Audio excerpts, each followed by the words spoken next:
Before we get started, I want to thank CatholicsForTrump.com for putting this timeline together, from which I have borrowed heavily. I have a personal email account through a well-known left-leaning company. During the second week of August, I logged in to check my email and was immediately hit with an article stating that voters' #1 objection to Donald Trump had to do with his making fun of a reporter with a disability. I was both shocked and amazed that this was still an issue. Why? Because in reality, it never happened. The whole saga began on November 21st, 2015, when Donald Trump stated that he remembered seeing Arabs living in this country celebrating the 9/11 attacks, cheering as the Twin Towers came crashing down. He said, and I quote, "I watched when the World Trade Center came tumbling down, and I watched in New Jersey City, New Jersey, when thousands and thousands of people were cheering as that building was coming down. Thousands of people were cheering." A few days later, Trump was interviewed by former Clinton communications director and DNC operative George Stephanopoulos, who now works as the chief political correspondent for ABC News. Trump left out the thousands and thousands remark, but doubled down on his statement saying, "There were people that were cheering on the other side of New Jersey, where you have large Arab populations. They were cheering as the World Trade Center came down. I know it might not be politically correct for you to talk about it, but there were people cheering as that building came down, and that tells you something." Now the media, especially the Washington Post, went after Trump with a vengeance, claiming that this was not true. Trump, they inferred, was either making it up or he was delusional. The same paper even went so far as to write a detailed article claiming to fact-check Mr. Trump. After an exhaustive review, the Post lectured that there was absolutely no evidence of Trump's claim and deemed it false. But Mr. Trump was neither wrong nor delusional. Eventually, a video from a local CBS affiliate surfaced, which had been broadcast just 5 days after the 9/11 attacks, in which the news anchor said this: "After the attacks in New York, Washington, and Pennsylvania. However, what no one outside the terrorist task force knows is that just a couple of blocks away from that Jersey City apartment the FBI raided yesterday and where they had evidence removed is another apartment building. One that investigators told me, quote, is swarming with suspects. Suspects who I'm told were cheering on the roof when they saw the plane slam into the Trade Center." Surely that was a slap in the face to the media, which had ridiculed Donald Trump. But as if to make matters worse, especially for the Washington Post, who claimed to have fact-checked Donald Trump's statement, an article by one of their own reporters, Serge Kovaleski, came to light. Kovaleski, writing for the Post on September 18, 2001, stated, and I quote, "In Jersey City, within hours of 2 jetliners plowing into the World Trade Center, law enforcement authorities detained and questioned a number of people who were allegedly seen celebrating the attacks and holding tailgate-style parties on rooftops while they watched the devastation on the other side of the river."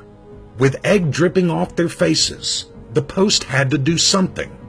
CatholicsForTrump.com writes, "Very embarrassing for the media, especially the Washington Post, which had done such a great job scouring news reports after 9/11 that they missed their very own story on the subject. It was in this state of embarrassment that the media was desperate to distract from the matter. The Washington Post ended up finding Kovaleski, now writing for the New York Times, so that he could do damage control. Kovaleski predictably tried to backtrack from his 2001 account, saying he didn't remember the details.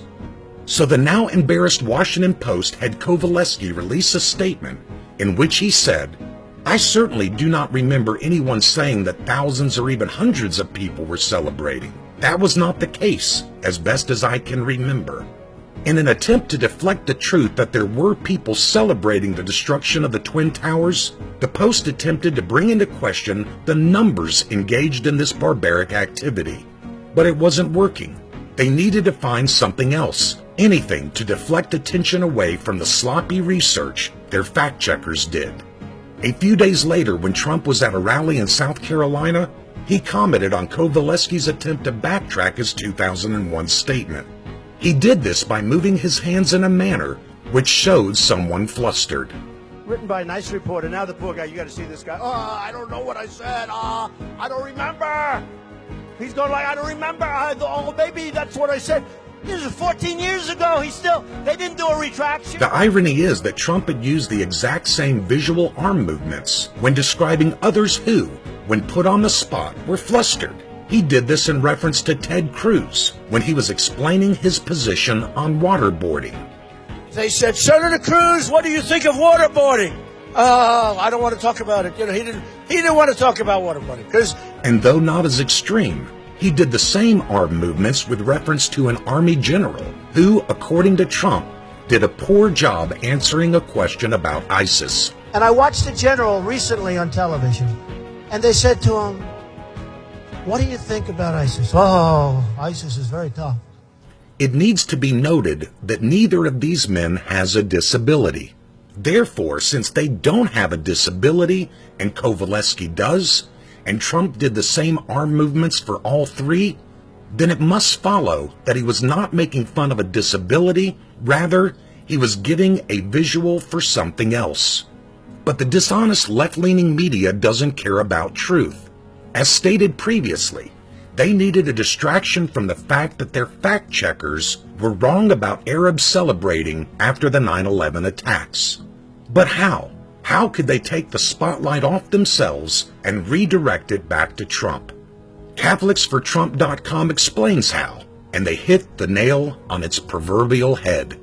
Soon thereafter, the media revealed still photos of Kovaleski with his right hand in a permanently flexed position downward, announcing that he was disabled.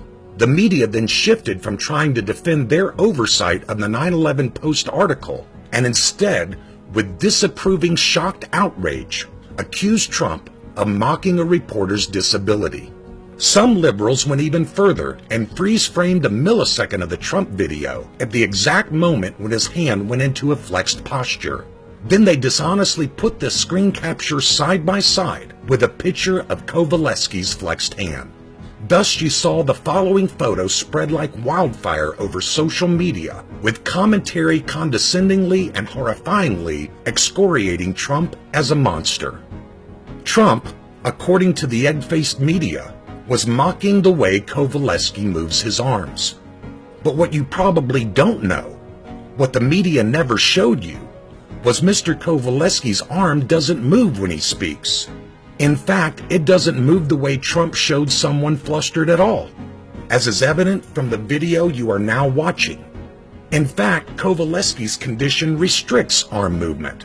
It doesn't cause spasms or uncontrolled arm movements.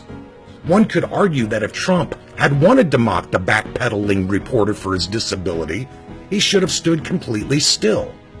As the false and concocted story gained steam, Trump was asked if he remembered the reporter. He said he didn't, and therefore had no knowledge that the reporter was a handicap.